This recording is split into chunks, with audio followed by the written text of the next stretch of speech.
প্রিয় দর্শক, আসসালামু আলাইকুম। অন্য মঞ্চের পক্ষ থেকে আপনাদের সবাইকে অফুরন্ত শুভেচ্ছা। প্রিয় দর্শক, আপনারা জানেন যে নির্বাচন কমিশন থেকে এনসিপি সম্প্রতি তাদের নিবন্ধন পেয়েছে।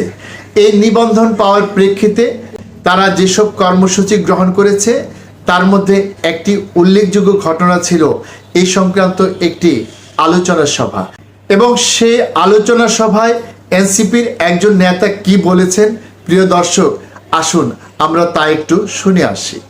সারা দেশের নেতাকর্মীরা যারা অক্লান্ত পরিশ্রম করে আমাদের নিবন্ধন অর্জনের জন্য দিনরাত পরিশ্রম করেছেন, তাদের সকলের প্রতি আমাদের প্রাণ ভরা কৃতজ্ঞতা। জাতীয় নাগরিক পার্টি নিবন্ধন পাবে কি পাবে না, জনগণ জাতীয় নাগরিক পার্টির সঙ্গে আছে কি নাই, সেই বিষয় নিয়ে অনেকে অনেক ধরনের কটাক্ষ করেছেন, কিন্তু আমরা কিন্তু দিন শেষে দেখিয়ে দিয়েছি যে বাংলাদেশের জনগণ জাতীয় নাগরিক পার্টির সঙ্গে আছে এবং বাংলাদেশের জনগণ জাতীয় নাগরিক পার্টিকে সামনের নির্বাচনে যে সমর্থন ব্যক্ত করবে তার মধ্য দিয়ে এনসিপি সামনের নির্বাচনে একটা মিরাকল ঘটাবে ইনশাআল্লাহ। প্রিয় দর্শক, আপনারা শুনলেন তিনি বলেছেন আগামী সংসদ নির্বাচনে এনসিপি মিরাকল ঘটাবে।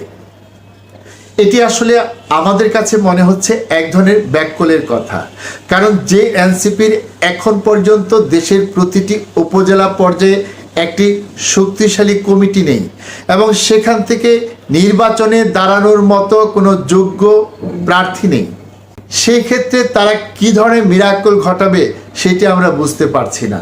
আসলে তাদের তো এদেশের নির্বাচনী যে ব্যবস্থা সে সম্পর্কে স্পষ্ট কোনো ধারণা নেই। আমাদের দেশের যারা নির্বাচক মণ্ডলী তারা কোন প্রার্থীকে কেন ভোট দেন সেই ব্যাপারেও তাদের ধারণা খুবই অস্পষ্ট। আমরা যদি এদেশের মানুষের চরিত্র বিশ্লেষণ করি তাহলে দেখব তারা তাকেই সংসদ সদস্য অথবা উপজেলা চেয়ারম্যান হিসেবে ভোট দেন যার প্রতি তাদের এ ধরনের আস্থা রয়েছে যে তাদের বিপদে আপদে তিনি তাকে সাহায্য করতে পারবেন কিংবা তিনি এলাকার উন্নয়নে গুরুত্বপূর্ণ ভূমিকা পালন করতে পারবেন। এবং আমরা দেখেছি এক্ষেত্রে যারা নির্বাচিত হয় তারা রাজনৈতিক ক্ষেত্রে না হলেও সামাজিক বা প্রশাসনিক ক্ষেত্র থেকে এলাকার লোকজনের সাথে একটি যোগসূত্র গড়ে তোলে এবং এলাকার উন্নয়নে বিশেষ ভূমিকা পালন করে। বিশেষ করে যারা এলাকার উন্নয়নে এবং দানশীলতার ক্ষেত্রে বিশেষ ভূমিকা পালন করেন, নতুন প্রার্থী হিসেবে তারাই বিজয়ী হয়ে আসেন। এছাড়া যারা আগে থেকেই রাজনীতি করেন তাদের মধ্যে যারা রাজনৈতিক ক্ষেত্রে বেশ প্রভাব প্রতিপত্তি সৃষ্টি করতে পারেন তারাই সাধারণত নির্বাচিত হন কিংবা প্রতিদ্বন্দ্বিতামূলক অবস্থানে থাকেন। সে হিসেবে আমরা যেটুকু বুঝতে পারছি আগামী সংসদ নির্বাচনে এনসিপির হয়তো শূন্য হাতেই ঘরে ফিরতে হবে। জাতীয় সংসদে হয়তো তাদের একজন সদস্য প্রবেশ করতে পারবে না। এরকম পরিস্থিতি থেকে তারা যখন এরকম কথা বলেন যে এনসিপি আগামী সংসদ নির্বাচনে মিরাকেল ঘটাবে, তখন হয়তো তারা আয়নায় নিজের চেহারাটা দেখেননি।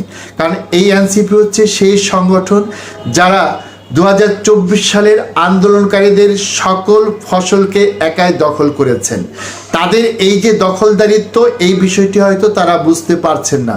তারা ভাবছেন সেই আন্দোলনের তারাই যথার্থ প্রতিনিধি, কিন্তু তারা যে সেই আন্দোলনের যথার্থ প্রতিনিধি নয়, বরং সেই আন্দোলনের কৃতিত্ব দখলকারী সেটি আমরা দেখেছি ডাকসু নির্বাচনে। কারণ সেখানে তাদের যে ছাত্র সংগঠন সেখান থেকে যারা দাঁড়িয়েছিল সেই ভোটে তাদের কি ফলাফল হয়েছে সেটি নিশ্চয়ই তারা হয়তো হিসেব না করলেও আমরা অনেকেই হিসেব করে দেখেছি এবং হিসেব মিলিয়ে দেখেছি আগামী সংসদ নির্বাচনে যোগ্য প্রতিদ্বন্দ্বিতা গড়ে তোলার মতো সামর্থ্য এনসিপির থাকবে না। আমরা সম্প্রতি দেখেছি একজন এনসিপির নেতা বিএনপির প্রার্থী তালিকা ঘোষণার পরে এরকমটি বলেছেন, আপনারা যারা সেখানে মনোনয়ন পাননি তারা আমাদের দলে এসে যোগ দিন, আপনাদেরকে মনোনয়ন দেওয়া হবে। এভাবে কি এদেশে সত্যিকার অর্থে একটি রাজনৈতিক দল গড়ে তোলা যায় কিংবা পরিচালনা করা যায়? বিএনপি থেকে কেউ যদি দলের বাইরে গিয়ে স্বতন্ত্র প্রার্থী হিসেবে নির্বাচন করে তবে তার হয়তো জিতে আসার সম্ভাবনা থাকলেও থাকতে পারে, কিন্তু বিএনপি থেকে যারা অন্য দলে গিয়ে নির্বাচন করবে তারা তো বিএনপির কর্মী সমর্থকদের কাছে গাদ্দার হিসেবে চিহ্নিত হবে, বেঈমান হিসেবে চিহ্নিত হবে, যেমনটি আমরা দেখেছি ব্যারিস্টার শাহজাহান ওমরের ক্ষেত্রে। সেক্ষেত্রে কি তার পক্ষে নির্বাচিত হয়ে ফিরে আসার কোনো সম্ভাবনা থাকবে? তাহলে সেসব বাতিল হয়ে যাওয়া প্রার্থীদের নিয়ে যে দলটি আগামী সংসদ নির্বাচনে প্রতিদ্বন্দ্বিতা গড়ে তুলতে চাইছে তাদের প্রতিদ্বন্দ্বিতার স্বরূপ কি হবে প্রিয় দর্শক, আমরা নিশ্চয়ই সহজেই সেটা বুঝতে পারছি। এদেশে যদি আওয়ামী লীগকে ছাড়া নির্বাচন হয় তাহলে বিএনপি সেখানে একচেটিয়া সাফল্য লাভ করবে। তার ক্ষেত্রে কেউ যদি কোনো রকম প্রতিদ্বন্দ্বিতা গড়ে তুলতে পারে তাহলে সেটি হচ্ছে জামাতে ইসলামী, এবং জামাতে ইসলামী প্রতিদ্বন্দ্বিতা করলেও তাদের থেকে অনেক অনেক পিছিয়ে থাকবে। একমাত্র আওয়ামী লীগই পারবে বিএনপির সাথে একটি যোগ্য প্রতিদ্বন্দ্বিতা গড়ে তুলতে। সেখানে যদি কসিমউদ্দিন যেভাবে ছিঁড়া খেতায় শুয়ে চাঁদে যাওয়ার স্বপ্ন দেখে এনসিপি সেরকম স্বপ্ন দেখে তাহলে আমাদের বলার কিছু নেই। তাদের এই স্বপ্ন বিলাস যে নির্বাচনের সাথে সাথেই শেষ হয়ে যাবে সে ব্যাপারে আমরা নিশ্চিত। আমরা দেখেছি এনসিপির কিছু কিছু নেতা এমন বেয়াদবের মতো কথা বলেন যা কিন্তু সাধারণ ভোটারদের চরমভাবে বিরক্ত করে। তারা হয়তো রক্ত গরম থাকার কারণে বুঝতে পারেন না তারা কি বলছেন।